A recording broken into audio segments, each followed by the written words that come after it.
Hey, white people, screw Black History Month. Here's 5 Black Americans buried in Arlington National Cemetery that the White House no longer cares for you to know about.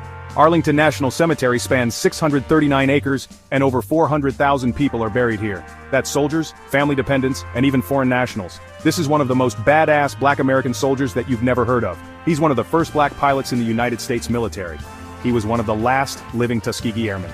He had 409 combat missions in World War II, Korea, and Vietnam. Who am I talking about? The badass General Charles McGee. General Charles Young was a West Point graduate, the first honorary member of Omega Psi Phi fraternity. Now I said general, but if you look at his tombstone it actually says colonel, and here's why. During World War I, white officers did not want to have a black commanding officer, so they said that he was unfit for service. Well, Charles Young showed them.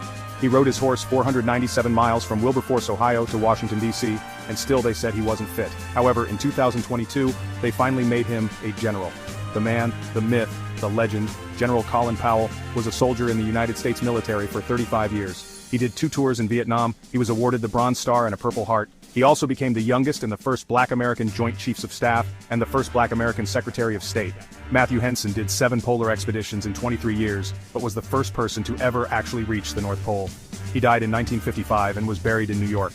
But in 1988, President Ronald Reagan made an exception to Arlington National Cemetery's burial policies and had him and his wife reinterred right here. Dr. Alexander Thomas Augusta was a surgeon, a Civil War veteran, the first Black American hospital administrator in U.S. history, and the first Black American faculty member at Howard University. He attended medical school in Canada because no white medical school would accept him here. Upon graduation with honors, he applied to the Army to be a surgeon, and they turned him down due to the color of his skin. So he wrote Abraham Lincoln a letter. He went to D.C. to plead his case, and the U.S. Army's board agreed to test him. He tested off the charts, and they hired him, entering at the rank of major.